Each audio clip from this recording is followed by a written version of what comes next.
My $3 million mountain house was gone, flattened into rubble like it never existed. I had been gone on a 3-day business trip, and when I came back there was nothing but dust-broken beams, and a woman named Margaret White standing in my driveway with a clipboard grinning like she'd just won the lottery. She looked me straight in the eyes and said, "Owen, honey, we had to demolish your property for unpaid fines." Unpaid fines. What fines? I never got any notices, never signed up for a homeowners association in the first place. But Margaret, the so-called HOA president, waved around a stack of official-looking papers like she was sheriff in town. And then, right there in the debris, I picked up something she clearly didn't expect me to find. A small, orange prescription bottle with someone else's name on it. The second she saw it in my hand, her smug face drained of color.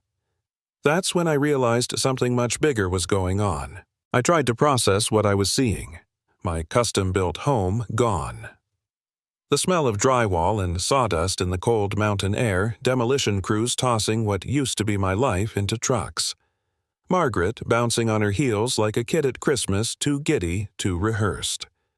She shoved a folder into my chest violation notices emergency demolition orders report saying my house was structurally unsafe. Except the addresses didn't match. The citations didn't exist. And the signatures looked like a child's forgery. One paper even said I lived in Sacramento, California. I stood there thinking, is this woman insane or just criminal? When I pointed out the discrepancies, she brushed it off, saying I could appeal later, but first I needed to pay the outstanding fines $40,000 plus interest. $40,000 for a green fence. I pulled out my phone and started recording everything. Margaret's fake authority suddenly cracked, her voice got shrill. "This is private HOA business," she snapped. But we were standing on a public street on my land. The demolition foreman walked up looking uneasy. He asked if I had authorized this. Before I could even open my mouth, Margaret jumped in saying, "He failed to respond for months, so that means consent." The man shook his head, muttering about liability as he walked away. That's when I slipped the prescription bottle into my pocket. If Margaret wanted it back so badly, it had to be important. That night I sat in my rental house staring at the bottle. Michael Thompson. Anxiety medication, 6 months old. Why would it be in my basement? And why did Margaret react like she'd been caught with her hand in the cookie jar? The next morning, my lawyer confirmed what I already knew.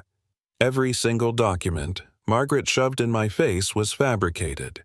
The HOA didn't even exist in state records. Emergency demolition orders forged. Safety violations lies. Which meant Margaret hadn't just destroyed my house, she'd committed fraud. That's when I called Becky, an old college friend turned forensic accountant. If anyone could sniff out financial crimes, it was her. Within hours, she founded a personal bank account under Aspen Peaks Community Association. Deposits totaling over $200,000, all from neighbors who thought they were paying real HOA fees. My stomach turned. Margaret wasn't just a nosy neighbor on a power trip, she was running an entire scam. I started knocking on doors. An elderly woman down the street showed me shoeboxes full of receipts $50 every month for community maintenance she never saw. A veteran neighbor pulled out stacks of violation notices for his truck, his grass, even his mailbox. He'd paid over $2,000 just to stop the harassment. A single mother burst into tears, showing me a $1,500 fine because her kids left bicycles in the backyard. She whispered that Margaret threatened to have her house condemned if she didn't pay. The pattern was clear. Margaret preyed on the vulnerable, invented rules and tightened the screws until people broke. But the prescription bottle kept nagging at me. When I mentioned the name Michael Thompson, the veteran narrowed his eyes. That was her son, wasn't it? Haven't seen him in years. Suddenly, everything clicked. The medication, Margaret's panic, her missing son. Something ugly was hiding under the surface. Just as I was piecing it together, Margaret escalated. One morning, I found my rental car splashed with red paint tires slashed "Community Destroyer" scrawled across the windshield. My utilities were mysteriously cut off. Fake legal notices appeared in my mailbox threatening foreclosure. And online, my business was being smeared with fake reviews, photoshopped images of me vandalizing property rumors that I was under investigation. It felt like my entire life was crumbling at the same pace as my demolished house. And honestly, I broke. Sitting in the dark, no electricity, staring at those fake notices, I felt crushed. Maybe I should walk away. Maybe I was the fool who thought I could beat someone like Margaret, who had the whole neighborhood terrified. What if I was making things worse for everyone? That's when the phone rang. A man's voice, shaky but determined. "Mr. Hayes, my name is Michael Thompson. That bottle you found, it's mine." He confessed he'd been hiding in my basement for months, sneaking back to the neighborhood at night trying to work up the courage to face his mother. He'd changed his name after she disowned him for being gay, but he couldn't stay away forever. I thought maybe, just maybe, she'd changed. I just needed a safe place nearby. That moment snapped me out of my despair. Margaret hadn't just scammed the neighborhood or destroyed my house. She had driven her own son into hiding, and the demolition might have been her way of erasing even his secret refuge. I couldn't walk away now. I had to fight for my home, for my neighbors, for Michael. I organized quietly, reaching out to those who'd suffered in silence. The veteran became my ally. His wife had records of every fake fine. We set up an encrypted group chat, shared documents, photos, dates. We called ourselves Operation Neighborhood Watch. Within days, we had enough evidence to bury Margaret. Fake letterheads forged signatures, proof of deposits into her gambling accounts. And the stories, oh God, the stories of the elderly and the single parents painted her not as a quirky Karen, but a predator. When Margaret tried to shake down the veteran for a $2,000 lawn ornament violation, yes, she fined him for a garden gnome. We showed up at his door as a group, cameras rolling, neighbors at his side. Margaret's furious threats suddenly sounded hollow when she realized the whole street was against her. The final confrontation came at a community meeting I called myself. Every household turned up.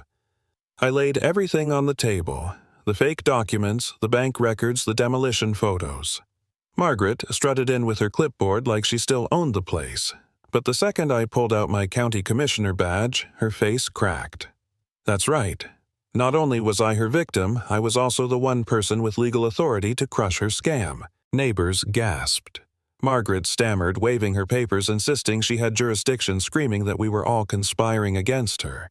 But then Michael walked in. He carried a box of old family photos, stood in front of the crowd, and said, "Mom, I came back because I love you, but what you've done here is criminal. These people trusted you, and you've been bleeding them dry." Margaret froze. For a moment, I saw the mask slip. Pain, denial, and rage flickered across her face. But when Michael pulled out that same prescription bottle and placed it on the table, the last piece of her control shattered. "I left this in Mr. Hayes's basement," he said.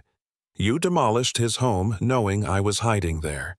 You didn't just destroy his life, you destroyed any chance of reconciliation with me." The room went silent.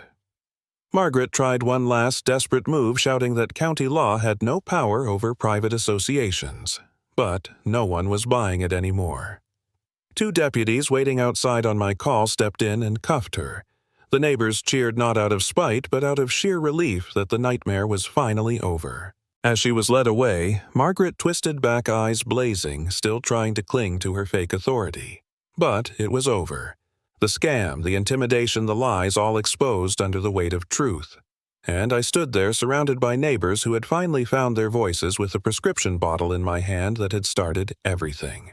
Power built on lies always collapses, sometimes faster than you can imagine.